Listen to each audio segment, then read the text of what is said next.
And now for a completely different story in our search for the truth. In the late 1930s, the dreams of the Russian Revolution for a better world were shattered by the paranoia of the new Soviet leader, Joseph Stalin. Millions of people were labeled enemies of the revolution and sent to labor camps, or gulags. Many millions died or were executed. Among those were 3 South Africans who were in Moscow at the time. This is the sad story of Lazar Bach and the Richter brothers, 3 South African communists who fell victim to Stalin's murderous purges. Petrograd, October 1917. The Russian Revolution has begun. The Bolsheviks, under the leadership of Vladimir Lenin, seize power with the help of the Red Guards. The Tsar is overthrown.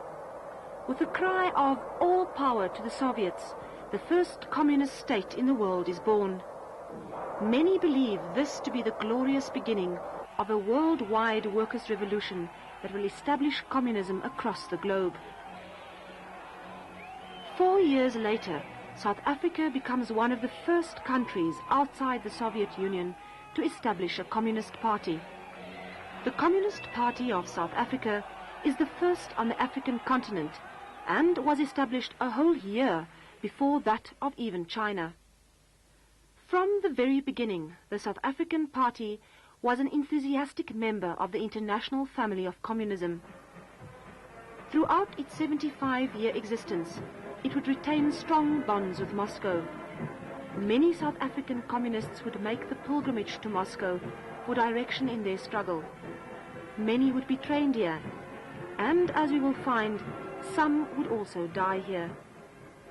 At that stage, there was the belief that there was a single organization, a world organization, the Communist International, and that communist parties in different countries were simply sections, national sections of this single Communist International.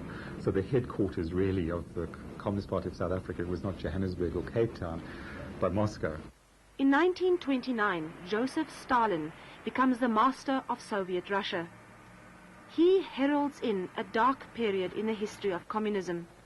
The high hopes became dashed, and I think that one saw then a growing authoritarianism, growing factionalism and sectarianism within, first of all, the Bolshevik Party in Moscow, now under the leadership of Stalin.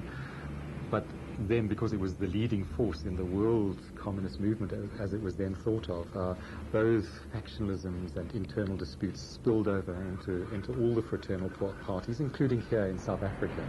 The rule of Stalin becomes synonymous with terror, paranoia and witch hunts of those deemed to be enemies of the revolution. Millions are sentenced to concentration camps. Many die or are executed. It was terror.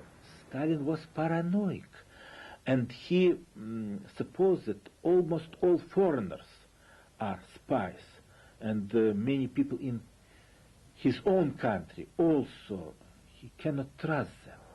Back in South Africa, the Communist Party does not escape this period of factionalism.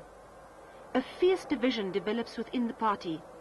Those that believe they should fight for a socialist revolution are up against those that believe the struggle should be for a so-called independent native republic.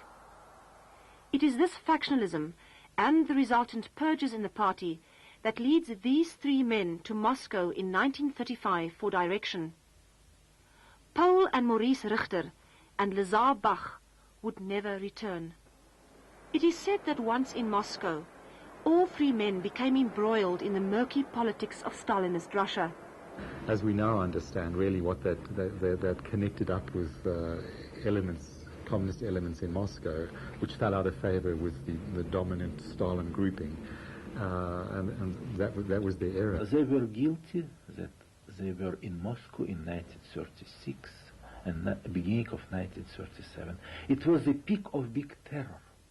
At that time, Stalin repressed and killed hundreds of thousands, millions of people. And what makes the story particularly poignant, these weren't non-communists who became the victims of some communist conspiracy. They were themselves active participants.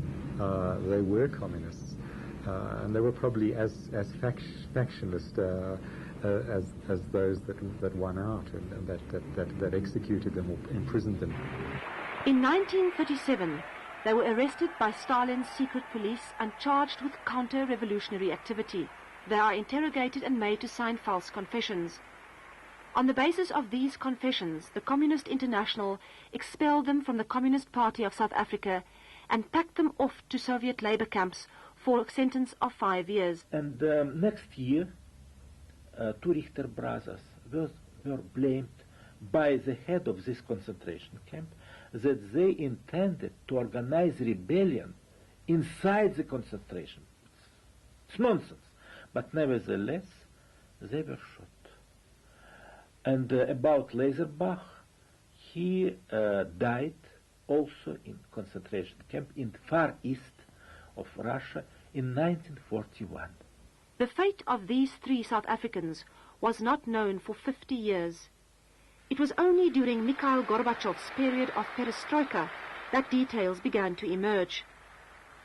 So I think one needs to understand that it was precisely the Communist Party and other left forces in South Africa that remembered these events, and as soon as it became possible to really obtain more information, we did this in the late 80s, and were informed about their fate.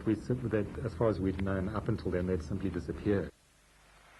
And it was only at the South African Communist Party's 7th Congress in Cuba, Havana, that their story finally came to rest. The Communist Party returned their membership and rehabilitated them posthumously.